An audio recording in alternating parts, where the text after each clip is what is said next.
আসসালামু আলাইকুম। গ্রেড বিমের বান্ডিংয়ের সময় যে বিষয়টা খেয়াল রাখতে হবে সেটা হচ্ছে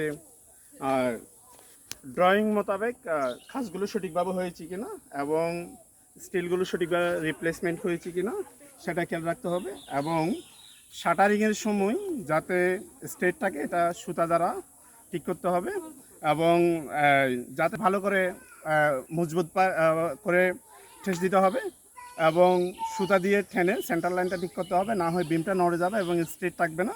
এবং কলামের বিমের যেটা হুক সেটা হচ্ছে অপোজিট ডিরেকশনে দিতে হবে এবং 3 ইঞ্চি করে দিতে হবে, কমপক্ষে 3 ইঞ্চি করে দিতে হবে। এবং আরেকটা বিষয় হচ্ছে ড্রয়িং অনুসারে যে স্টিরাপের স্পেসিংগুলো সঠিকভাবে দিতে হবে এবং অনেকে খেয়াল করে না, এখানে কিন্তু মিনিমাম কমপক্ষে 2টা স্টিরাপ দিতে হবে, একটা স্টিরাপ দিলে হবে না, 2টা দিতে হবে এখানে কমপক্ষে। এটা হচ্ছে ভূমিকম্প প্রফেশন হবে।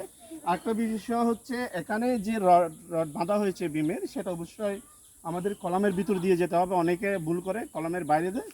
আরেকটা বিষয় হচ্ছে এখানে বিমের যেটা গ্রেড বিম কম হয়েছে এগুলো কিন্তু অনেকে মিস্টেক করে, এই বিষয়টা খেয়াল রাখতে হবে এবং লেভেলটা সঠিকভাবে মেনটেন করতে হবে। আরেকটা বিষয় হচ্ছে আমরা যদি আমাদের কাস্টিং অনেক সময় ঢালাইয়ের সময় অনেক সময় আমাদের মেটেরিয়ালসের শর্ট পড়লে আমরা কিন্তু এই জয়েন্টে ঢালাই শেষ করব না, আমরা এলবাই পরে আমরা ঢালাইটা শেষ করব এবং পরবর্তী দিনে আমরা ঢালাই দিব। অনেকে এই জায়গায় ঢালাই শেষ করে, এটা কিন্তু ভুল, আমাদের জয়েন্টটা ভালো মতো আসবে না, সেজন্য আপনারা এই বিষয়টা খেয়াল রাখবেন এবং ঢালাইয়ের আগে অবশ্যই একজন অভিজ্ঞ ইঞ্জিনিয়ার দিয়ে আপনাদের সাইটটা ভালো করে ভিজিট করে ভুল থাকলে এগুলো সঠিক করে নেবেন। আশা করি আপনাদের বাড়িটা মজবুত এবং দীর্ঘস্থায়ী হবে এবং কম্প্রেসিভ স্টেজ যতটুকু পাওয়ার কথা অতটুকু থাকবে। আসসালামু আলাইকুম।